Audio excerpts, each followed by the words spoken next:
Bonjour à tous et bienvenue dans un nouvel épisode. J'espère que vous allez bien. Je suis ravie de vous retrouver pour cet épisode du jour où l'on va parler de notre séjour en tiny house. C'est un épisode qui n'était pas prévu, mais en fait, j'ai tellement vécu une expérience avec tellement de choses à dire qui pourront vous inspirer et, comme d'habitude, vous aider dans votre propre cheminement, que je me suis dit, non Clem, il faut que tu en fasses un épisode, il faut que tu partages ça avec eux. Et je le fais assez rapidement pour justement ne pas oublier de dire tout ce que j'ai à vous dire. J'avais pris mes petites notes à la fin de mon séjour pour ne rien oublier de ce que j'avais envie de vous partager. J'ai catégorisé un petit peu tout ça en 4 parties. La première partie, on va parler de tiny et de minimalisme. La deuxième partie, on va parler de notre rapport au temps. La troisième partie, on va parler de la reconnexion à soi et aux autres. Et dans la quatrième partie, on va parler un petit peu de l'après, un petit peu de la conclusion de ce séjour. Donc on y va sans plus attendre, c'est parti. Je vais juste commencer par vous remettre un petit peu le contexte du pourquoi, du comment nous avons séjourné en tiny house. Une tiny house, c'est une micro-maison, pour ceux ou celles qui ne le savent pas. Je vais vous préparer un petit article de blog sur le sujet où je vous mettrai un petit peu les constructeurs de tiny, les loueurs de tiny pour ceux qui veulent faire un séjour en tiny, les podcasts, les livres, plein de petites choses sur le sujet. Pourquoi on a choisi de séjourner dans une tiny ? Ça fait maintenant un tout petit peu plus d'1 an que nous sommes mariés avec mon chéri. Nous avons fêté le 16 mars dernier notre anniversaire de mariage. Et à l'occasion, on a décidé de se créer un petit rituel que l'on fera chaque année, qui est d'aller séjourner dans une tiny house à chaque anniversaire de mariage. Ce qui n'est pas pour me déplaire parce que j'adore les tiny, parce que c'est mon rêve de vivre dans une tiny, parce que je fais que de rabâcher ça à mon mari sans arrêt. Donc ça me permet quand même chaque année de pouvoir vivre 2-3 jours dans une tiny. Et vous allez voir que c'est un de nos projets futurs de vivre dans une mini-maison. Je vous en reparlerai à la fin de cet épisode. Pour ma part, j'ai déjà séjourné en tiny avant ce séjour avec mon ex-mari et mon fils il y a quelques années maintenant et j'avais adoré cette expérience. Ça me conforte toujours dans ce choix qui est de vivre dans un petit espace, de vivre avec moins, etc., etc. Donc ça n'a pas changé. Et là, c'était le deuxième séjour que j'ai eu l'occasion de vivre en tiny. Mon mari, lui, c'était la première fois. Il savait ce que c'est une tiny, encore une fois, à force de lui rabâcher.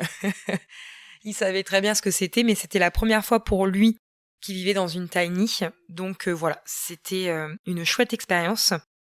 Donc on a réservé un séjour du vendredi, donc on pouvait arriver à partir de 15h jusqu'au lundi où on devait partir à 11h au plus tard. On a réservé une tiny qui était à 1h30 de route de chez nous. Donc, le dépaysement, encore une fois, est à notre portée. Pas besoin de faire des tonnes d'heures de route pour être dépaysé, bien au contraire. Et quand nous sommes arrivés à la tiny, donc il y avait un parking et on devait rejoindre notre tiny qui était à 100 mètres du parking, 100 mètres à pied. On nous avait bien prévenu qu'il fallait prendre nos bottes de préférence, ou en tout cas des chaussures qui ne craignent pas trop, parce que ce que j'aime beaucoup avec les tiny, donc nous on est passé chez Parcel, mais il y a plein d'autres loueurs de tiny. Ce que j'aime beaucoup chez Parcel, c'est que les tiny sont au cœur d'exploitation agricole, viticole, en tout cas sont dans des lieux qui ont du sens. Et nous, notre tiny, elle était dans un lieu où ils font du maraîchage, où ils plantent des légumes pour après pouvoir les vendre. Et c'était un très bel endroit. Avant d'arriver à notre tiny, il y avait, une fois qu'on a passé le village où se trouve la tiny, on arrive par des chemins étroits de campagne tout petit où on passe à une seule voiture. D'ailleurs, je crois qu'en arrivant à notre tiny, on a croisé... j'en suis pas sûre parce qu'en fait, on n'a pas vu les hôtes de la tiny pendant le séjour. On a juste discuté par WhatsApp interposé. On ne les a pas rencontrés. C'est vraiment une arrivée et un départ en toute autonomie. Même si on aurait pu prendre la visite de leur exploitation, mais on ne l'a pas pris. Mais en tout cas, voilà, on ne voyait pas nos hôtes, mais je pense que du coup, sur ce chemin, c'est eux qu'on a dû croiser à un moment donné. Donc voilà, on arrive par des petits chemins, au départ des chemins un peu route et après des chemins un peu plus terre, on va dire. On arrive sur le parking de la Tiny, qui est aussi le parking, je suppose, de l'endroit où ils font leur vente directe de légumes. Parce qu'après, on voyait justement, tous les légumes plantés, une serre, une sorte de cabane et tout ça. Donc, on en a déduit ça. On a garé notre véhicule. Et avec notre sac à dos, parce que nous sommes partis uniquement avec un sac à dos. Et spoiler alerte, chacun avec notre sac à dos, on n'a même pas utilisé la totalité de ce qu'on avait pris dans notre sac à dos. Donc, encore une fois, c'est la preuve que on n'a pas besoin de beaucoup pour vivre. Et que même avec un sac à dos de 30 litres chacun, je pense, 30-40 litres chacun, qui était bien plein, on n'a même pas tout utilisé. Donc, c'est encore une fois la preuve qu'on peut vraiment vivre de peu. Donc, on a pris notre sac à dos, on a enfilé nos bottes, on a laissé nos chaussures dans la voiture, nos chaussures de ville, on va dire, dans la voiture, pas de chichi entre nous. Et nous voilà partis en train de serpenter le chemin pour arriver jusqu'à la Tiny. Et là, cette belle Tiny, cette belle micro-maison était posée au milieu d'un très grand espace de verdure, totalement entouré d'arbres de chaque côté. Bon, en ce moment, les arbres sont encore un peu nus, parce que les feuilles, les bourgeons arrivent, le printemps arrive, donc les arbres étaient encore un peu nus. C'est pour ça qu'à notre gauche, quand on était dans la Tiny, à notre gauche, par la fenêtre, on voyait derrière les arbres qui étaient à moitié nus, l'exploitation avec... notre voiture au loin garée sur le parking, avec tout ce que je viens de vous citer tout autour. Mais en tout cas, la Tiny était posée en plein milieu d'un grand espace de verdure, avec des arbres de part et d'autre, un peu en liseré de forêt. Vous allez comprendre pourquoi après je vous dis ça. Avec des ruches tout au fond. C'est ça que j'ai beaucoup aimé aussi avec cette expérience, c'est que on est vraiment en pleine nature et on a vraiment cette sensation de proximité avec l'essentiel, de proximité avec le vivant, de proximité avec le local, de proximité avec les saisons. On est vraiment ramené à la vie avec un grand V. Et ça, ça fait vraiment du bien dans nos vies ultra connectées, où on court dans tous les sens, où le monde nous impacte, etc. Enfin, ça fait vraiment du bien. Donc, on arrive petit à petit à notre Tiny. Et là, moi, je suis toute excitée. Vraiment, je vis ma meilleure vie parce que, ouais, ça me procure une joie. Je saurais même pas vous expliquer. Et à l'extérieur de la Tiny, du coup, il y avait une table, un peu genre table de pique-nique qu'on voit dans les parcs et tout ça. Il y avait 2 fauteuils en bois, hyper confortables, voilà. Mon chéri a commencé par, pour la petite anecdote, mon chéri a commencé par s'asseoir sur un de ces fauteuils parce que j'avais trop envie de découvrir la Tiny, de prendre des vidéos et des photos avant qu'on s'installe pour avoir des petits souvenirs. Donc lui, il en a profité pour se poser. En plus, on a eu la chance pendant tout le week-end d'avoir du soleil et c'était hyper agréable. Donc lui, il s'est posé là sur les fauteuils. Et il y avait aussi un brasero. On l'a pas utilisé, mais il y avait aussi possibilité de faire un petit feu et tout ça, de manger des chamallows. Il y avait même les pics, 2-3 pics à brochettes dans le tiroir de la cuisine de la Tiny. Donc voilà un petit peu pour l'extérieur. Et quand on rentre dans la Tiny, je vais vous expliquer un petit peu tous les espaces et vous allez voir que c'est ça que j'aime beaucoup avec les mini-maisons, c'est que tout est pensé pour avoir juste ce qu'il faut pour vivre et pas besoin de plus. Donc on rentre dans la Tiny. Sur ma gauche tout de suite, il y a un petit poêle à gaz pour justement l'hiver, pour chauffer un petit peu la Tiny. Et nous, on s'en est un tout petit peu servi. On s'en servait surtout le matin et le soir, parce que le matin, quand on se réveillait, il faisait froid. En fait, on avait pour consigne de ne pas laisser, ce qui me paraît logique après coup, mais on avait pour consigne de ne pas laisser le poêle à gaz chauffé toute la nuit. Je pense que c'est pour des mesures de sécurité. On l'allumait le matin parce que quand on sortait du lit, on était bien au chaud dans le lit, mais quand on sortait du lit, on sentait la fraîcheur, donc on l'allumait le matin, jusqu'à temps que le soleil fasse effet à travers les grandes fenêtres et les grandes baies vitrées et qu'on n'ait plus besoin de le laisser allumer. Donc ça prenait à peu près, on le laissait à peu près 1 heure peut-être, j'ai pas trop calculé, mais voilà, le temps de se lever, de préparer le petit-déj et de se réchauffer. Après, dès qu'on en ressentait plus le besoin, on l'éteignait. Et le soir, pareil, à la nuit tombée, quand on préparait notre repas du soir, quand on faisait un petit jeu de société, etc., on le mettait un peu et avant d'aller se coucher, le dernier qui était debout, donc mon mari, l'éteignait, on se mettait dans le lit et c'était impeccable. J'ai pas eu froid. Le premier matin, si, mais faut savoir que nous, on dort en t-shirt, donc voilà, on aurait déjà pu mettre un petit peu plus de vêtements. Et aussi, on avait pensé à ramener un plaid de chez nous parce que on avait peur d'avoir froid. Et bêtement, la première nuit, on l'a laissé sur le canapé, le plaid. On l'a pas mis. Donc les autres nuits, quand on a mis le plaid, on n'avait pas froid du tout. Oui, quand on sortait du lit, mais pas quand on était dans le lit en lui-même.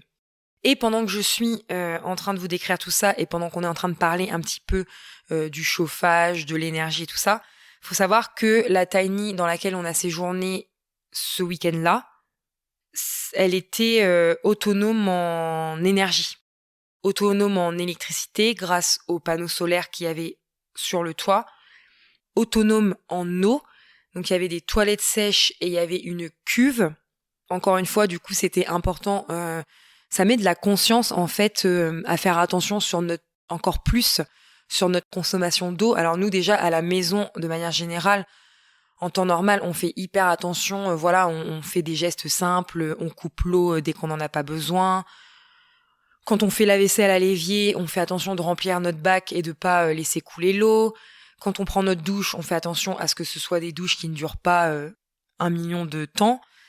Mais je trouve que là, le fait d'être en tiny et de savoir qu'il y a une cuve avec tant d'eau, on fait encore plus attention. Tout comme en fait on fait attention déjà en temps normal, encore plus quand on est dans notre fourgon aménagé, où on a une cuve de 200 litres je crois. Et là dans la tiny, si je me trompe pas, c'était une cuve de 1000 litres. Mais bon, en tout cas ça nous amène encore plus à faire attention, encore plus que dans une maison conventionnelle où l'eau coule un peu à volonté. La seule chose qui vous fait dire qu'il va falloir changer vos habitudes, c'est quand vous recevez la facture douloureuse à la fin du mois. Dans une tiny ou dans un fourgon, on sait déjà qu'on va être limité en eau. Donc on fait encore plus attention, c'est pas genre open bar quoi.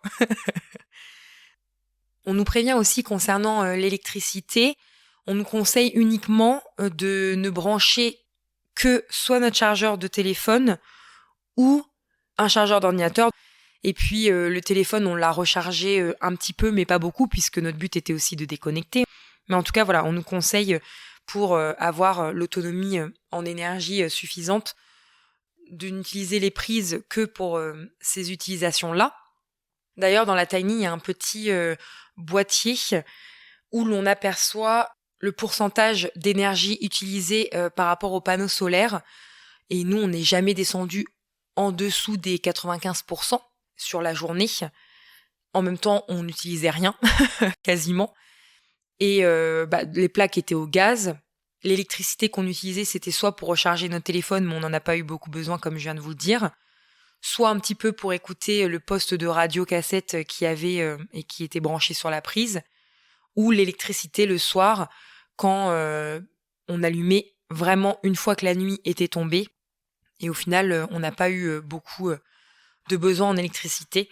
Et pareil, l'électricité, on fait hyper attention à la maison, on n'allume pas avant qu'il fasse vraiment nuit, mais vraiment une nuit qui nous empêche d'y voir. Vous savez, quand le jour commence à diminuer chez vous, la lumière naturelle, c'est un truc que je faisais aussi et que je me rends compte d'année en année, c'est que dès que ça commence à avoir un tout petit peu moins de luminosité, tout de suite on a le réflexe d'allumer la lumière, alors que quand on met de la conscience dessus, on se rend compte que bien que la luminosité commence à diminuer, il y a encore plein de choses qu'on peut faire sans avoir allumé la lumière. beaucoup plus qu'on ne le pense et ça permet de grappiller un petit peu de temps sur j'allume la lumière parce que je commence à plus y voir trop clair en fonction des activités que vous avez besoin. Il n'y a pas spécialement besoin d'allumer la lumière. Et nous, quand c'est comme ça, on allume déjà dans un premier temps une bougie pour voir si ça nous suffit. Et vraiment, quand on a besoin d'allumer la lumière, on allume la lumière. Et comme là, dans la tiny, vous allez voir, on a essayé de vivre vraiment avec le rythme de la nature et tout ça. Et au final, quand on fait ça, on n'a pas besoin d'allumer la lumière beaucoup. Et si je vais encore plus loin dans la réflexion, la nature est bien faite. Et si vous prenez par exemple cette histoire de lumière où l'hiver, les jours sont plus courts parce que on a besoin de plus hiberner, de plus se reposer, de plus dormir et tout ça. Et si, malheureusement, c'est pas simple de faire ça dans notre société actuelle, mais si on en revenait à vivre en fonction de la nature, en fonction des saisons, le soir, on se mettrait plutôt dans notre lit. Donc on aurait moins besoin d'utiliser la lumière parce qu'on serait plutôt dans notre lit, parce qu'on a besoin de plus se reposer. C'est aussi pour ça qu'il fait nuit tôt. Au contraire, l'été, on est plus rempli d'énergie. Donc on a les jours rallongent, on vit de plus longues journées. Et si, encore une fois, on vit au rythme de la lumière, là, on profite de plus longues journées, on va se coucher plus tard. Et encore une fois, on allume moins l'électricité puisque passé 22-23 heures, on va se coucher et on n'a pas allumé la lumière. Vous voyez un petit peu ce que je veux dire ? Donc, c'est important aussi de se reconnecter aux besoins qu'on a saison après saison et la luminosité et la lumière extérieure, naturelle, peut nous aider à cela. C'est pas un hasard, quoi. Donc voilà un petit peu en termes d'autonomie en eau, en énergie. Ce que je voulais aussi rajouter sur ce sujet brièvement, l'eau n'était pas potable parce que je suppose que la cuve se remplit d'eau de pluie. Donc l'eau n'était pas potable. Nous, on avait pris nos précautions, on avait amené nos bouteilles d'eau du robinet de la maison. On avait aussi par nos hôtes 3 bouteilles d'eau à notre disposition. Et ça nous a suffi pendant notre séjour. Mais voilà un petit peu en ce qui concerne le chauffage et l'électricité de la tiny. Et encore une fois, avec les grandes baies vitrées, les grandes ouvertures sur l'extérieur, ça permettait de faire entrer la chaleur avec le soleil. Je pense qu'en hiver, ça doit être une toute autre expérience. Mais encore une fois, il y avait le poêle à gaz à disposition pour se réchauffer. Et les vêtements que l'on peut mettre en plus. Et encore une fois, ça nous fait questionner sur posséder des vêtements de bonne qualité qui permettent d'avoir bien chaud et pas des vêtements en synthétique. Enfin, c'est vraiment tout un cheminement à faire et à revoir par rapport à notre consommation et nos habitudes d'achat. Donc, quand on rentre dans la tiny, après cette petite parenthèse sur l'énergie, quand on rentre sur la tiny, tout de suite à la gauche, il y avait un petit poêle à gaz. En face, il y avait la partie cuisine qui se composait de 2 plaques de cuisson au gaz, d'un petit frigo juste en dessous. Ensuite, au milieu, dans les placards, on avait dans le premier tiroir les couverts, quelques ustensiles, vraiment juste l'essentiel. J'ai pas tout en tête, mais voilà. L'étage du dessous, on avait de la vaisselle, des tasses, des assiettes et un petit peu de vaisselle. On pouvait être jusqu'à 4 personnes dans la tiny et justement, il y avait 4 bols, 4 assiettes, 4 tasses. Sur une petite étagère, il y avait des verres à pied et des verres à eau. Et il y avait aussi des condiments, huile, vinaigre, sel, poivre et une sorte de balsamique. Il y avait un vinaigre de cidre et un vinaigre balsamique. Et encore une fois, sous l'étagère de la vaisselle, il y avait une passoire, une planche à découper, une poêle, une casserole, un couvercle, je crois, une petite boîte de conservation s'il y avait des restes. Et de mémoire, c'était tout, si j'oublie rien. Et vous voyez qu'en termes de vaisselle, il y a juste ce qu'il faut. En plus, il n'y a pas de la vaisselle, donc on prend le temps de faire notre vaisselle à chaque fois. Donc il y avait un évier, du produit vaisselle, une éponge, et en dessous, il y avait une balayette avec la la sorte de pelle pour ramasser là. Et il y avait la poubelle avec un sac poubelle dedans. Nous, encore une fois, je fais une petite parenthèse, on a fait le tri. On le fait chez nous, on le fait aussi en vacances. Donc dans la poubelle, voilà, on s'est servi de la poubelle comme ordure ménagère. On s'est mis de côté tout ce qui allait au tri. Et puis quand on est sorti le dimanche midi pour aller au restaurant, on a pris la partie tri sélectif et on a trouvé un peu plus loin au bout de la rue de quoi des bacs pour le tri en fait, où on a mis nos objets de tri dedans. Donc la cuisine, tout ce qu'il fallait avec une belle petite fenêtre qui donnait sur l'arrière de la tiny et pareil avec la vue sur la vallée, les arbres, etc. Tout de suite à notre droite, on avait... De toute façon, je vais vous mettre des photos dans l'article de blog et sur Instagram, je vous mettrai des photos de la tiny, comme ça vous verrez avec l'image. Tout de suite à droite, on avait la table avec 2 tabourets qui étaient contre le mur. Ça faisait comme un petit comptoir. Là, on avait une lampe. On avait la digital box pour mettre notre téléphone à l'intérieur. Je vais vous en reparler tout à l'heure. On avait un petit panier avec des noix. On pouvait casser des noix et manger des noix. Et on avait une sorte de petit plateau où il y avait du sucre, du café, du thé, du chocolat et une petite cafetière à l'italienne. Et il y avait aussi une bouilloire avec un petit sous de plat. Donc là, c'est ce qui était présent sur cette petite table. Donc voilà, encore une fois, la possibilité de se faire une petite boisson chaude. Tout ce qu'il fallait, ni plus ni moins.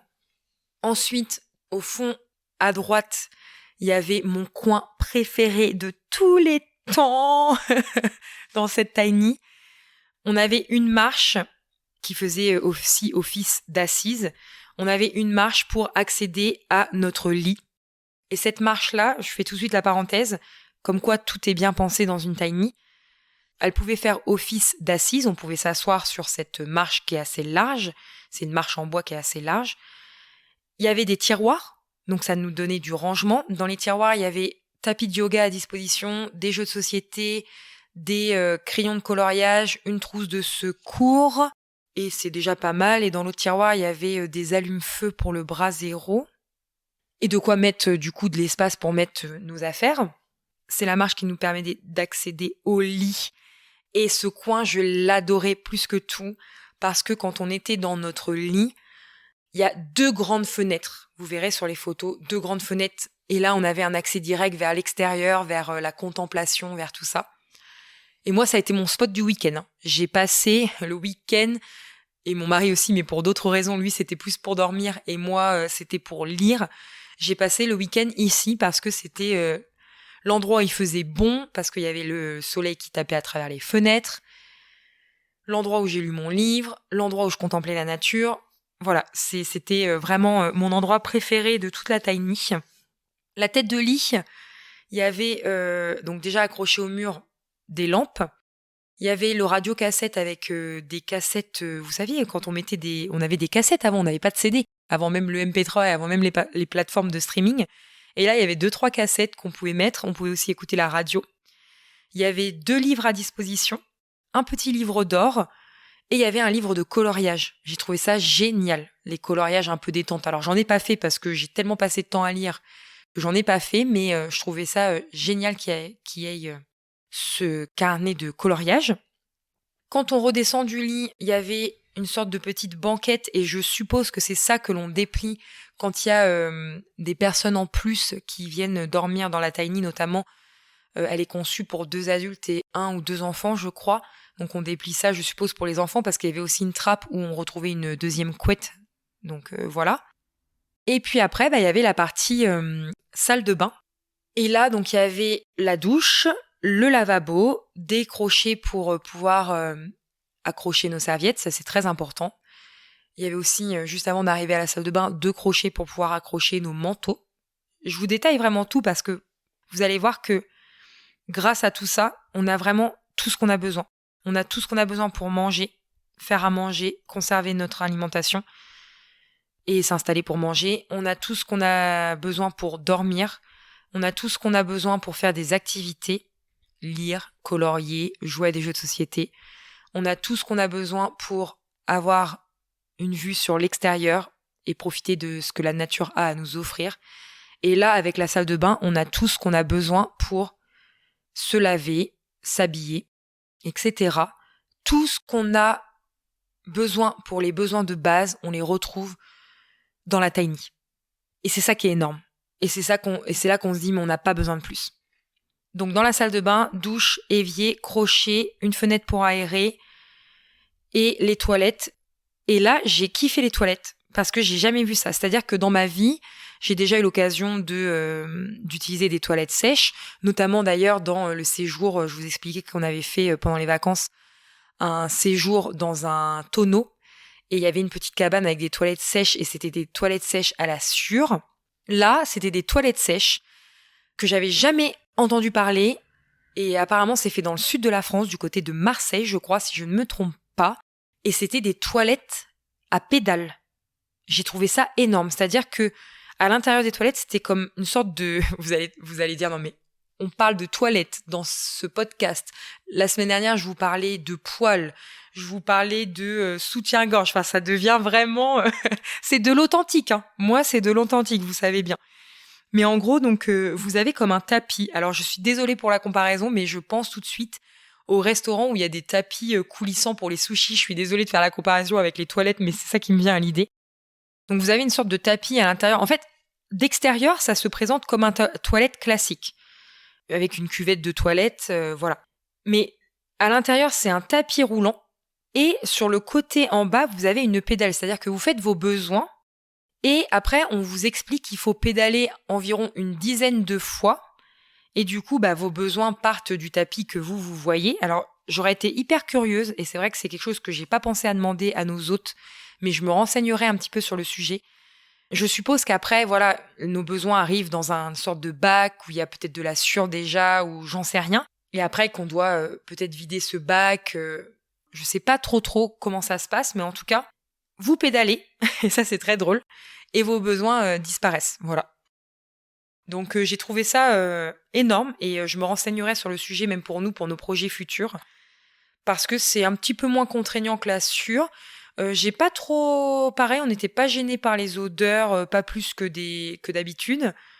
Et niveau entretien, voilà, on avait le balai pour les toilettes, donc voilà.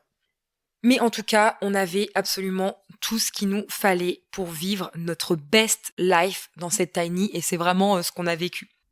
Je vais faire un petit focus sur la nourriture. Nous, on avait pris l'option juste petit déjeuner. Alors, je crois même que c'est peut-être déjà inclus de base. Enfin, en tout cas, voilà, nous, on avait pris le petit déjeuner et on avait pris aussi une bouteille de jus de pomme. Moi, j'aime bien faire travailler les personnes qui nous reçoivent, surtout que, comme je vous expliquais en début d'épisode, les tiny de chez Parcelles sont mises sur des exploitations avec des gens qui travaillent la terre, la nature, qui vendent leurs produits, etc. Donc nous, on avait pris une bouteille de jus de pomme pour l'avoir à notre arrivée. Et il y avait le petit déjeuner tous les matins. Et tous les matins, on était gâtés de produits locaux, faits maison, de produits frais. Tous les matins, on avait une petite bouteille de jus de pomme, donc la moitié d'un litre, 50 centilitres. Pareil pour le lait, une petite bouteille de 50 centilitres de lait. On avait 4 œufs. On avait 2 petits pots en verre remplis de fromage blanc. On avait un petit pot en verre rempli de beurre. On avait des petits ramequins avec de la confiture maison. On a eu de la confiture maison à l'orange. On a eu de la confiture maison de fraises rhubarbe, de myrtille aussi. On a eu aussi des coulis de cerises fait maison pour mettre dans les fromages blancs. Est-ce que j'ai oublié quelque chose ? On avait des petits pots de miel, donc en lien avec les ruches qu'on voyait au fond du terrain. Est-ce que j'ai oublié quelque chose ? Je ne crois pas, normalement. Mais c'était déjà énorme. Et oui, bien sûr que j'ai oublié quelque chose.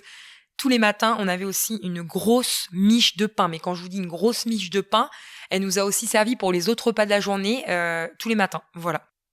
Et ça, est ce que nous, on a décidé de cuisiner tout au long de notre séjour, en fait, ça nous a ramené vraiment à l'essentiel en termes de nourriture, en termes de cuisine. Se régaler de nourriture simple, sans chichi, de produits frais, locaux, bruts, de saison. Et c'est déjà ce qu'on fait. En fait, Je vous remettrai dans la description de cet épisode les liens vers les 2 épisodes où je parle de qu'est-ce qu'on mange ce soir, où je donne des tips pour organiser ses repas et notre budget et organisation autour des courses alimentaires. Donc il y a déjà plein de choses qu'on fait, de privilégier le bio, le local, la nourriture de saison et tout ça. Mais avec ce que j'ai vécu dans la Tiny, ça a encore remis les choses en perspective. Je trouve qu'on se complique encore beaucoup trop la vie dans notre organisation au niveau des repas, à se prendre trop la tête à vouloir faire toujours plein de nouvelles recettes et tout ça. Et je pense que ce séjour va m'aider à revenir à des choses simples en cuisine. Pas besoin de chichi en fait. J'ai trop envie de retourner sur le marché. J'ai trop envie d'éviter un maximum les supermarchés, de trouver d'autres manières de nous alimenter beaucoup plus locales. En plus, on a quand même de quoi faire. Alors, c'est sûr que ça demande un sacrifice. Enfin, en tout cas, c'est pas que ça demande un sacrifice, mais ça va nous demander de mettre en place petit à petit une nouvelle organisation parce que l'avantage des supermarchés, on va pas se le cacher, c'est que on a tout au même endroit. Donc, ça nous donne un gain de temps parce que on n'a pas à faire 36 endroits pour aller chercher telle ou telle nourriture. Tout est au même endroit.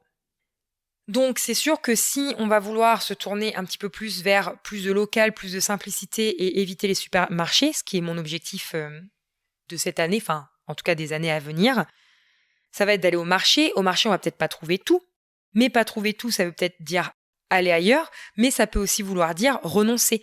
Est-ce que ça, j'ai vraiment besoin de l'acheter? Est-ce que ça, au final, je peux pas m'en passer dans mon alimentation? C'est aussi se poser des questions dans ce sens-là. Mais en tout cas, si on n'a pas cette chose au marché et qu'on ne peut pas s'en passer, bah peut-être aller chez les petits commerçants. Donc après, nous, on a quand même l'avantage d'avoir toute une allée de petits commerçants de bouche. Ok, on a plusieurs endroits à aller, mais tout est concentré au même endroit, donc on a juste à se garer à un endroit et après on fait à pied.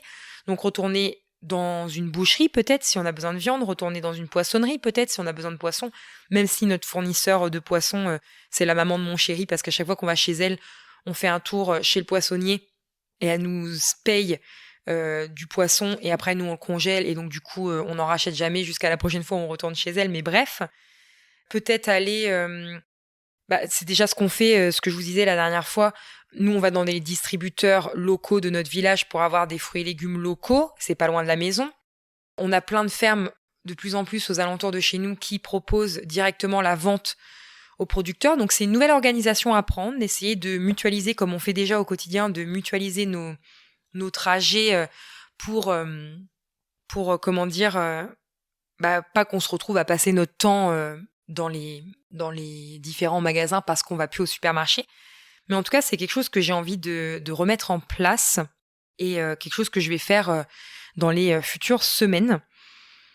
Donc oui, voilà, pour le petit déjeuner, c'est quelque chose qu'on a beaucoup apprécié. Et aussi, avant d'arriver à la Tiny, on avait fait quelques courses. Et comme c'est sûr que parfois on peut pas trop tout le temps faire ça au quotidien, mais en même temps, pourquoi pas, j'ai envie de dire. Hein. C'est les barrières qu'on se met, c'est nos propres barrières. On peut essayer de les faire sauter.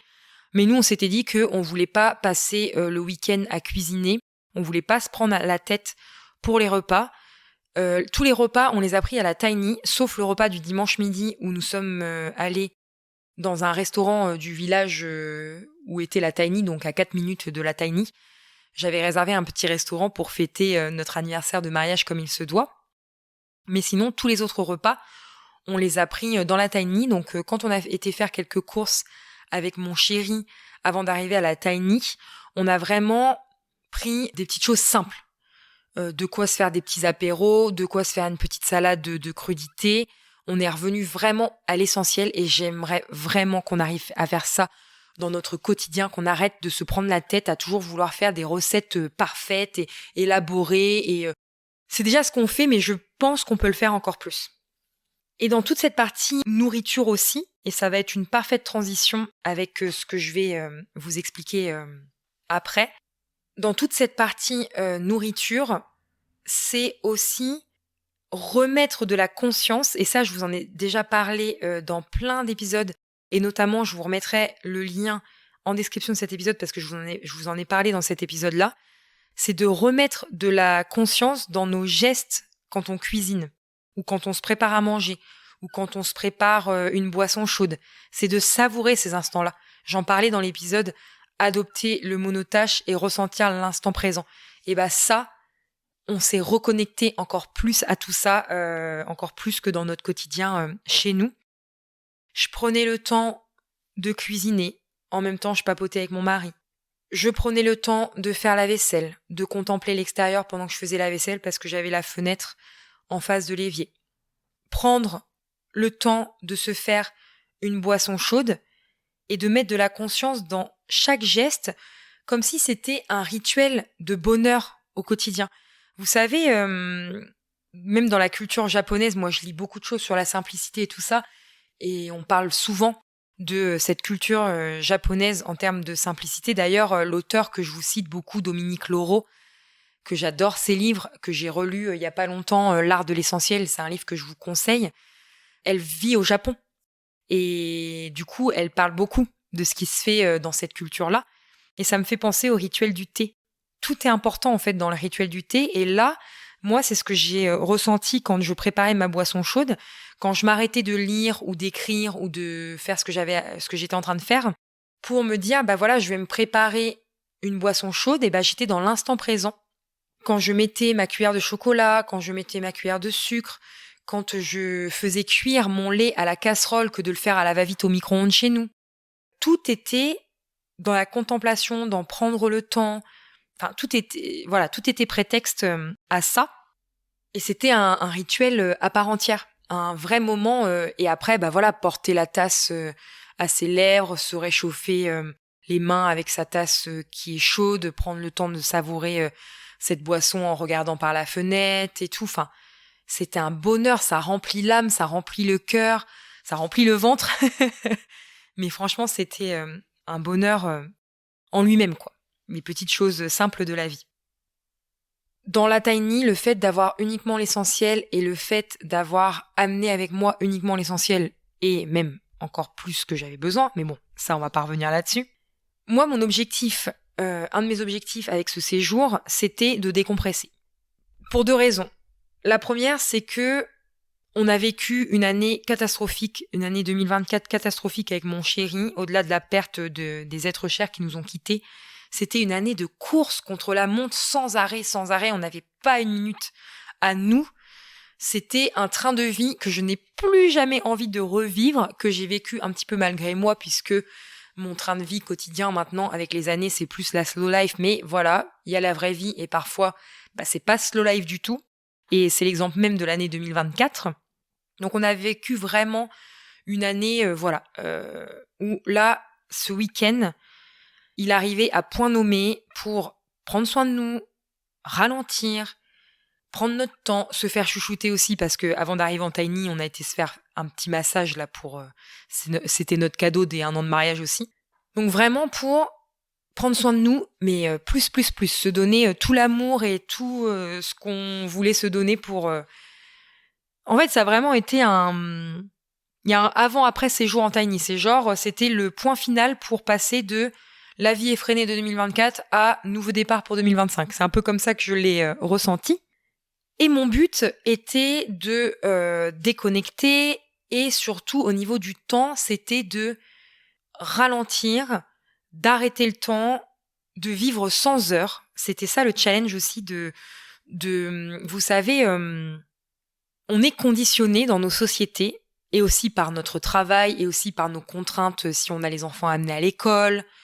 On est conditionné beaucoup par le temps. On va se réveiller à telle heure, on va prendre le petit déjeuner à telle heure, on va partir à l'école ou travailler à telle heure. Le midi, on va déjeuner à midi, parce qu'on a la pause déjeuner, elle est comme ça et pas autrement, ou alors parce qu'on est réglé comme ça, on nous a dit c'est à midi l'heure du déjeuner, on va tous déjeuner à midi. Le goûter, c'est 4 heures. Le repas du soir, le dîner, c'est 19 heures. Après, je vous donne les exemples avec lesquels moi je suis conditionnée, mais la sortie du boulot, c'est telle heure, et puis à telle heure, il faut faire les devoirs, et puis à telle heure, il faut se coucher, et puis, voilà. On passe notre temps à regarder l'heure. Bon, moi, ça fait bien longtemps que j'ai plus de montre, mais je suis comme tout le monde, j'ai un téléphone portable, et on passe notre temps à regarder l'heure, constamment. Là, c'était plus un objectif de vivre sans heures, déjà parce que, je vais vous le raconter tout à l'heure, c'était aussi l'objectif de vivre sans téléphone. Mais du coup, j'avais rien qui m'indiquait l'heure. Dans la tiny, il y avait rien qui m'indiquait l'heure. Mon portable était dans une boîte. Je vous dis pas que je n'ai pas regardé l'heure de tout le week-end, ce serait mentir, mais en tout cas, beaucoup, beaucoup, beaucoup moins que en temps normal. Et ça nous permet déjà de suivre notre rythme interne parce que on mange quand on a faim, on se réveille quand on est plus fatigué, on se couche quand on se sent fatigué. On fait tout selon nous. Et ça, c'est déjà énorme. Et la deuxième chose aussi, c'est que, en plus de vivre par rapport à nous, on vit aussi par rapport à la nature, par rapport à la vie. Et c'est ce que je vous ai expliqué tout à l'heure avec le soleil qui se lève, le soleil qui se couche. Et ça va être ça, nos indicateurs, de dire « Ah bah peut-être que là, il commence à être tard. Peut-être que là, je vais poser mon bouquin, m'arrêter de lire et que je vais préparer à manger. Et puis que petit à petit, on va venir l'heure du coucher. » C'est hyper important de se reconnecter à ça. Et pendant que je vous expliquais tout ça, en même temps, j'ai eu un petit pop dans la tête que je vous disais tout à l'heure qu'il y avait 2 raisons pour lesquelles on voulait déconnecter durant ce séjour. C'est que en temps normal, et mon chéri ne dira jamais le contraire, et il en était très heureux que j'ai changé d'avis pour cette fois, c'est que en temps normal, quand on va quelque part, je sais pas si ça vous le fait à vous aussi, mais quand on va quelque part, quand on va à un endroit qu'on connaît pas, moi j'adore découvrir, visiter, faire tout un tas de choses pour découvrir le coin où on va. Donc c'était une première pour moi d'aller quelque part, juste on visite rien, on fait rien, on profite que de l'endroit où on est, quoi. Et ça, c'est des vacances que je fais jamais. Voilà, je referme la parenthèse parce que ça partait dans tous les sens et j'avais oublié de vous dire ce point-là. Qu'est-ce que ça fait du bien ? Qu'est-ce que ça fait du bien de vivre à son rythme, d'arrêter le temps, de vivre sans heures. Et je me souhaite vraiment, de toute façon, tout ce que je vais vous dire là, je me le souhaite vraiment de ramener toute cette expérience à la maison pour essayer un maximum d'appliquer. Alors évidemment, après, quand on revient à la vie réelle, on a nos contraintes horaires, mais essayer de diminuer un maximum les contraintes horaires. En gros, de ne garder que les contraintes horaires qui me sont imposées par l'extérieur, c'est-à-dire par exemple emmener mon fils à l'école. Bah, la contrainte horaire de l'école, c'est pas moi qui décide à quelle heure je l'emmène à l'école, vous voyez ce que je veux dire ? Par contre, la contrainte horaire, genre je mange à 19h tous les soirs, bah si j'ai envie de manger à 18h30 ou si j'ai envie de manger à 19h30, 20h, et bah ne pas râler après toute la famille, ah bah on mange à cette heure-là, ah bah on est en retard, ah bah il est l'heure, ah bah machin. Enfin ça c'est des choses, je le dis parce que je le fais encore au quotidien. Donc j'espère vraiment que ce rapport au temps, je le ramènerai dans les prochaines semaines et dans les prochains mois dans ma vie. Et tout ce que je suis en train de vous dire là, j'espère vraiment que je le ramènerai dans ma vie. L'instant présent, vivre l'instant présent et la pleine conscience, ça c'est des choses qui m'ont fait vraiment du bien pendant tout ce séjour. S'autoriser à ne rien faire de la journée, à part des choses qui nous font du bien et qui nous font plaisir. Alors déjà, s'autoriser à ne rien faire, ça sera l'objet de tout un épisode de podcast, on en reparlera. S'autoriser et ne pas culpabiliser de ne rien faire. C'est tout un programme et j'avais déjà dit que je vous ferais un épisode et je vous en ferai un sur le sujet. Mais s'autoriser à ne rien faire à part faire des choses qui nous font plaisir, et bah ça m'a fait du bien parce que j'ai encore du mal au jour d'aujourd'hui. En fait, j'ai 1 million de choses à faire. Et même si j'ai la chance de faire plein de projets qui me tiennent à cœur, j'ai du mal à poser des limites entre là maintenant, il y a du temps pour faire ces projets et il y a du temps pour faire des choses qui nous font du bien. Mes week-ends ne sont plus trop des week-ends, tout est un peu, vous savez, mélangé, il n'y a plus trop de barrières entre le temps personnel d'activités comme lire, faire des activités créatives, se reposer, aller dans le jardin, de faire des choses qui me nourrissent de cette partie-là. Et tout ce qui est projet, podcast, mon site internet, les tâches du quotidien, etc. J'ai plus de temps de repos. Donc là, ça m'a permis de vivre des journées où j'ai fait que de lire. Enfin, globalement, de toute façon, mon week-end n'a été que fait de lecture et de jeux de société et de discussions avec mon mari. Voilà globalement de quoi mon week-end a été fait. Et de bouffe. Et le match de rugby France-Écosse qu'ils ont gagné d'ailleurs. On adore le rugby à la maison. Bref. Et ça m'a fait du bien de me dire, mais Clem, pourquoi tu fais pas ça chez toi? Pourquoi tes week-ends ne ressemblent pas à des week-ends? Tu as le droit de te poser. T'es pas obligé de compenser aussi le week-end parce que tu n'as pas un travail comme tout le monde, parce que t'as pas une carrière comme tout le monde, et que tu dois prouver à quiconque que même le week-end tu travailles, que tu dois combler ce truc de travailler 2 fois plus parce que t'es pas salarié. Stop. Prends le temps, le week-end, de faire des choses qui te font du bien. Alors, c'est vrai que même la semaine, je lis. J'essaye de lire le matin, j'essaye de lire le soir. Mais dans la journée, c'est productivité. Il faut faire. Et ne plus être. Et ce week-end, j'étais juste moi. Et j'étais la moi qui lit beaucoup de livres. Et ça m'a fait du bien. De m'autoriser à ça m'a fait vraiment du bien. Et puis, oui, dans l'instant présent et la pleine conscience, ce que je m'étais noté en petite note, c'était se concentrer sur la simplicité des gestes que l'on est en train d'accomplir. Et ça, encore une fois, moi qui suis pas très douée pour méditer, c'est pas un truc que j'arrive trop à faire, la méditation. Je trouve que se concentrer sur la simplicité des gestes qu'on est en train d'effectuer, c'est comme une sorte de méditation active. Ça fait du bien quand même au mental. Je voulais vous parler de la reconnexion à soi et de la reconnexion aux autres. Qu'est-ce que j'ai mis dans cette partie? Je suis en train de reprendre un petit peu mes notes pour pas me perdre. La reconnexion qui est passée par moi-même, c'est tout ce qui a un rapport déjà avec l'immersion dans la nature, la contemplation. Vous voyez, c'est un petit peu encore en lien avec ce que je vous disais précédemment avec l'instant présent et la pleine conscience. Ça m'a fait tellement de bien, et avec ces grandes fenêtres, d'avoir la vue sur la nature, je passais mon temps à regarder le ciel, les oiseaux, les étoiles quand la nuit tombait. J'ai dit à mon mari, on ne ferme pas les stores.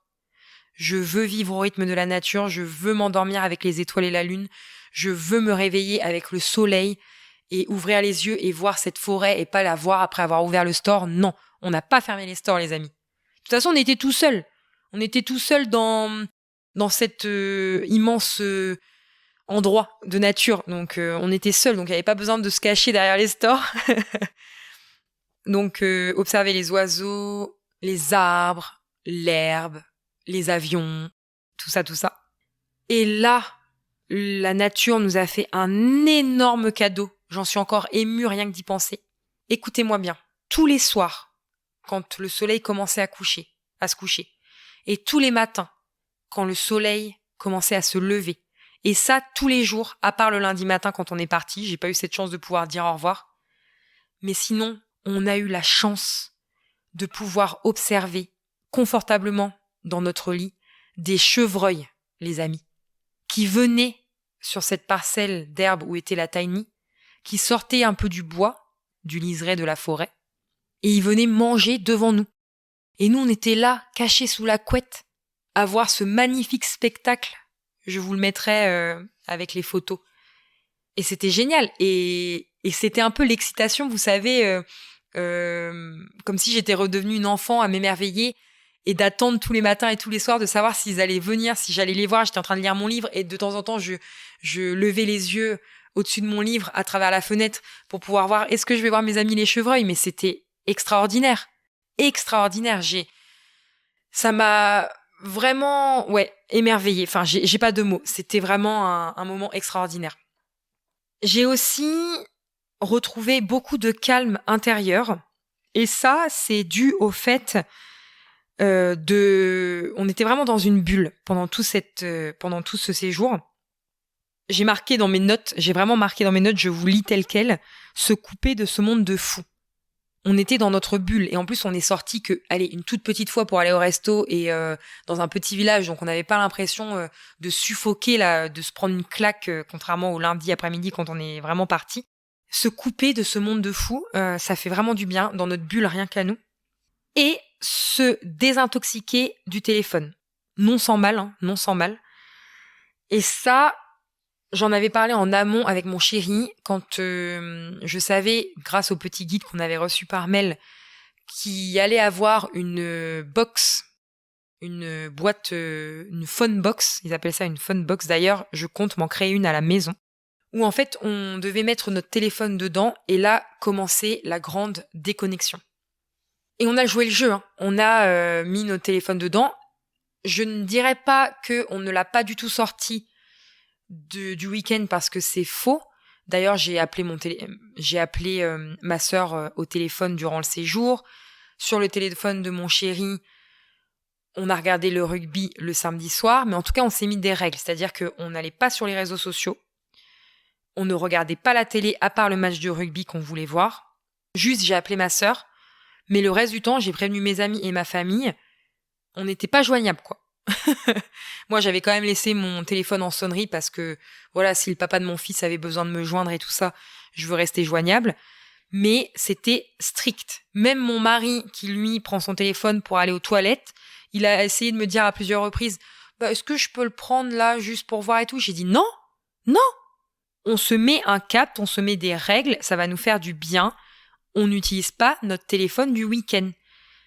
Ça a été hyper challengeant parce que c'est là que je me suis rendu compte, enfin j'en ai déjà conscience en ce moment et par le passé parce que encore une fois je vais à nouveau quitter Instagram, alors pas supprimer mon compte ni rien mais progressivement vous allez plus trop me voir en story parce que j'ai désinstallé l'application de mon téléphone et je ne pense pas la réinstaller et à chaque fois que je fais ça je me dis mais pourquoi tu la réinstalles alors que t'es tellement mieux quand elle n'est pas sur ton téléphone. Tout ça, je vous en reparlerai. Mais c'est pas sans mal parce qu'on se rend compte qu'on a des automatismes de tout le temps aller voir son téléphone pour rien. Et ça m'a posé plusieurs fois la question pendant le week-end. Mais je me dis, mais Clémence, pourquoi tu veux aller voir ton téléphone? Tu détoxes. T'as d'autres choses à faire. T'as un bouquin à lire. T'as ton mari avec qui tu peux discuter. Tu peux te reposer. Arrête de vouloir regarder ton téléphone. Donc ça a été challengeant. Mais pareil, ça nous a fait énormément de bien, cette digital détox. Et c'est ça aussi qui m'a fait retrouver le calme intérieur. J'étais plus patiente, j'étais plus respectueuse, en tout cas je me suis sentie plus respectueuse. Et notamment aussi envers mon rythme à moi et envers le rythme de mon mari. Mon mari, on a des rythmes. Alors ce que j'appelle rythme, c'est par exemple dans la façon de vivre nos journées. Lui, il va être plus du soir que du matin, donc déjà on est en décalage. Il va avoir plus besoin de se reposer par rapport à moi. On a vraiment des petits décalages dans nos manières de faire. Et c'est vrai que moi, je suis très impulsive parfois. Je suis très exigeante aussi parfois. J'essaye beaucoup de travailler mon lâcher-prise de semaine en semaine. Et ce qui me fait plaisir aussi, c'est que mon mari le voit et me le dit. Il voit que que j'essaye de moins être exigeante, que j'essaye d'être plus respectueuse et tout ça. Après, je le fais pas pour lui, je le fais pour moi, pour me sentir mieux, moi, pour éviter d'être toujours dans la confrontation, dans cette quête de perfectionnisme ou dans cette quête de toujours en demander trop à mon entourage. Donc je le fais pour moi avant tout, mais ça a des bonnes répercussions aussi sur mon couple et ça fait toujours plaisir quand l'autre personne s'en rend compte. Et là, je me suis sentie vraiment beaucoup plus passante, beaucoup plus respectueuse vis-à-vis aussi de lui, notamment dans le fait que lui, il s'est beaucoup reposé et que j'ai plus respecté son rythme. Quand je le réveillais quand même pour pouvoir avoir la chance de partager quand même le petit déjeuner avec lui. Déjà, avant, moi, je prenais le temps de lire dans mon lit pendant qu'il dormait pour pas dire, je me réveille et tout de suite, je l'agresse à lui aussi le réveiller et prendre le petit déjeuner. Donc, je prenais le temps de lire et puis après, je le réveillais tranquillement, dans la douceur, pour lui dire que j'allais préparer le petit déjeuner. Et en fait, tout ça s'est fait de manière beaucoup plus fluide. Et le fait que moi aussi, j'ai trouvé un sens à ce séjour en me disant, moi, je compte sur ces séjours pour pouvoir lire mon bouquin. Et j'étais aussi plus respectueuse que lui, il puisse se reposer. Donc, je me suis vraiment sentie bien vis-à-vis de tout ça. Et d'ailleurs, petit spoiler, j'ai terminé mon bouquin. J'avais pris un bouquin de 800 pages, de plus de 800 pages. J'avais dû commencer une centaine de pages avant le début du séjour. Et en fait, le lundi matin, j'ai terminé mon bouquin. Et ça m'a fait tellement du bien parce qu'à une époque, je lisais encore plus que ce que je lis maintenant. Et ça m'a fait tellement du bien de lire ce bouquin. J'étais prise dans l'histoire, j'ai adoré. Le bouquin, c'était La maison des orchidées de Lucinda Riley. Je vous ai déjà parlé de Lucinda Riley parce que j'avais adoré la saga des 7 sœurs, qui était en 8 ou 9 tomes. Et là, c'était juste un bouquin, en un seul tome, La Maison des Orchidées, et j'ai adoré ce bouquin.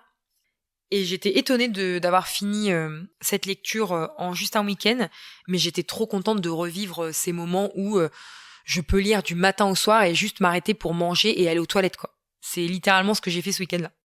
Et ce que j'ai beaucoup adoré aussi dans cette reconnexion à soi et aux autres, c'était de prendre le temps de communiquer beaucoup et très profondément avec mon conjoint. Dans notre couple, on communique. Vraiment, on se dit les choses, on essaye de trouver des solutions quand ça va pas, on communique sur plein de sujets de la vie, on a de très bonnes et belles conversations ensemble. Mais là, je sais pas, c'était prendre le temps de... Moi, en ce moment, j'ai beaucoup de sujets qui me tracassent. Donc, j'avais besoin d'en parler avec mon mari, j'avais besoin qu'il m'écoute, j'avais besoin qu'il me conseille, j'avais besoin de son opinion sur ces sujets-là. Donc, on a vraiment beaucoup pris de temps pour discuter. Et c'était agréable aussi. Alors, nous, c'est vrai que chez nous, on n'a pas beaucoup de repas, d'ailleurs très peu de repas où on a un écran de télévision en même temps qu'on mange et tout ça. Généralement, quand on mange la majeure partie du temps, c'est sans écran. Donc, on discute déjà pendant nos repas familiaux de tous les jours. Et essayez, parce que prendre le temps de prendre vos repas avec les membres de votre foyer sans écran, c'est beaucoup d'échanges. Et ça fait du bien à tout le monde en fait. Mais voilà, comme tout le monde, parfois on se fait des apéros où on regarde des émissions qu'on aime et on se fait des trucs devant la télé et tout ça, donc ça nous arrive quand même. Mais là, ouais, d'avoir cette proximité avec lui, de discuter, de ne pas du tout avoir d'écran pendant les repas, ça nous a fait vraiment du bien. Le plus dur dans tout ça, ça a été de partir. Vraiment, moi, j'avais pas du tout envie de partir, mais à un moment donné, il le fallait. Même si pendant ce séjour, vraiment, je me suis sentie, mais vraiment à ma place. Ça m'a confortée dans le fait que une vie simple, une vie proche de la nature, c'est ce que j'aime, c'est ce que je veux et c'est ce qui me fait du bien. Et d'ailleurs, petite parenthèse que je vous ai pas dit tout à l'heure par rapport à la simplicité, je me suis rendu compte que même si dans ma maison, j'étais déjà énormément axée vers l'essentiel par rapport à tout ce que je possède matériellement parlant, et ben je me suis rendu compte que j'avais encore beaucoup de chemin à faire, alors que je suis déjà vraiment avancée dans la démarche. J'ai encore énormément de chemin à faire. Et ce qui est bien aussi, c'est que du coup, ce rêve de tiny et ce rêve de mini-maison qui finira par se réaliser, et ben ça me donne mon objectif. C'est-à-dire que quand je regarde ma maison, mon intérieur, j'ai aussi cette réflexion de me dire, ça, est-ce que je vais le garder quand j'aurai une tiny? Et pareil dans mes achats, ça, est-ce que ça vaut le coup que je l'achète parce que quand j'aurai une tiny, est-ce que j'en aurai besoin? Donc ça me permet d'avoir un cap. Mais en tout cas, je me suis sentie vraiment à ma place. C'est vraiment un mode de vie qui me correspond. Et je veux vraiment pouvoir perpétuer ce moment suspendu dans toutes les facettes que je viens de vous citer, ramener tout ça chez moi et le réinjecter dans mon quotidien, mais plus. Ça nous a aussi confortés dans nos rêves et dans notre projet qu'on avait un petit peu laissé de côté pendant un temps. Parce qu'au tout début de notre relation, on avait eu dans l'idée de justement partir sur une petite maison. Alors pas sur une tiny, de partir plutôt sur un chalet un petit peu plus grand, d'une 50aine de mètres carrés, je crois, si je dis pas de bêtises. Mais ce qui reste quand même une petite maison par rapport à ce qui se fait de manière générale. Et on avait laissé un petit peu ça de côté alors qu'on avait étudié les plans, on s'était projeté et tout, puis bon, la vie a fait on avait laissé un petit peu ça de côté dans un coin de notre tête, comme on dit. Et là, c'est venu raviver tout ça. Moi, c'est vrai que mon rêve, c'est une tiny. Et d'ailleurs, je voulais aussi prouver à mon mari, qui était un petit peu sceptique, qu'on avait de l'espace dans une tiny. Et aussi, surtout, qu'on pouvait avoir une tiny avec un lit un petit peu au rez-de-chaussée, parce que c'est vrai qu'on voit souvent des tiny avec des mezzanines en étage, ça existe et tout, et c'est très bien. Mais mon mari a des soucis de santé et monter des escaliers vers une mezzanine ou une échelle vers une mezzanine, ça serait pas du tout confortable pour lui. Et je voulais lui prouver qu'on pouvait très bien avoir une tiny en ayant une partie en tout cas à ce que notre couchage à nous soit au rez-de-chaussée. Donc déjà, c'est une petite victoire pour moi d'avoir pu lui montrer ça. Mais en tout cas, on sait qu'on va reprendre ce projet de mini-maison un petit peu plus, de manière un petit peu plus concrète. Mini-maison, donc chalet. On va repartir sur notre histoire de chalet en bois. En accès sur l'extérieur, avec un grand espace sur l'extérieur. Ça nous tient vraiment beaucoup à cœur. Mon mari, il a envie de faire un grand potager. Nous, on aime bien être dehors avec mon fils, être dans la nature. Donc un chalet posé sur un terrain où il n'y a rien aux alentours, ou en tout cas très peu d'habitations aux alentours, ça c'est aussi un de mes rêves. J'espère qu'on arrivera à trouver ça un jour. D'ailleurs, il y en avait un terrain dans mon village et je suis passée à côté et je suis dégoûtée pourtant pendant des mois. Je suis passée à côté de ce terrain parce que je me balade à pied dans ce coin-là et j'avais vu la pancarte en vente, mais je sais pas, dans mon cerveau ça a pas fait tilt, sûrement parce que c'était pas le bon moment de me dire mais pourquoi tu l'achètes pas ce terrain, et ça m'a pas du tout fait tilt et maintenant je m'en mords un peu les doigts parce que ça aurait été le terrain parfait. En plus on quittait pas notre village qu'on adore, on avait vu sur la nature, on n'avait pas de gros voisinage à proximité, enfin ça cochait toutes les cases quoi. C'est comme ça se représentera sûrement un jour, en tout cas on perd pas espoir. Et une maison autonome, le plus possible en électricité, en eau, etc. Ça c'est pareil, c'est un truc qu'on gardera, avec les toilettes sèches, avec tout ça. Donc ça nous a permis vraiment de nous conforter dans tout ça. Et je vais rajouter encore une petite chose à cette réflexion, c'est que ça nous a permis de pouvoir commencer à poser les bases par rapport à notre maison actuelle. Parce que on savait pas trop si on allait aménager ou pas l'étage de notre maison, est-ce qu'on allait vivre là tout le temps et que du coup on allait aménager l'étage ou pas. Ça nous a permis de remettre un petit peu les choses à plat à ce sujet-là et de nous dire bah non, en fait on n'a pas besoin de réaménager l'étage, déjà parce que on reprend notre projet dans quelques années, dans 5 à 10 ans, de vivre dans un chalet en bois. Donc on va pas se mettre à aménager l'étage, on va garder l'argent pour ce projet-là. Et aussi parce que on se rend compte que la surface habitable qu'on a à l'heure actuelle nous suffit largement, donc ce serait vraiment dommage d'aller se rajouter des pièces en plus, des pièces à meubler même si on est minimaliste, et des pièces en plus à nettoyer, des travaux à faire qu'on n'aurait ni queue ni tête. Donc du coup ça nous a permis d'affiner notre projet de vie actuel et de se dire ce n'est pas nécessaire, on continue à aménager notre rez-de-chaussée parce que c'est l'endroit dans lequel on vit tous les jours et aussi parce que, voilà, moi, encore une fois, mon environnement est important pour moi et puis ça donne de la plus-value aussi quand on revendra la maison. On continue d'aménager notre jardin, de faire du propre et tout, mais on s'arrête là et après, on passe à notre projet de mini-maison. Donc ça permet un petit peu de repartir sur des bases beaucoup plus claires pour notre vie future et notre vie actuelle. Voilà tout ce que j'avais à vous dire par rapport à ce séjour en tiny house.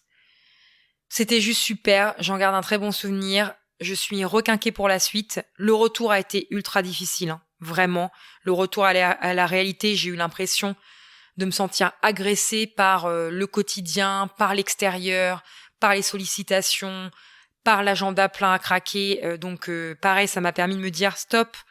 On refait du vide encore et encore, parce que c'est ça qui me fait le plus de bien. Et c'est vraiment ce que je vous invite à faire. Vous verrez vraiment la différence dans votre quotidien. Vraiment, vraiment, vraiment. C'est tout pour aujourd'hui. Et je vous dis à très bientôt pour un nouvel épisode.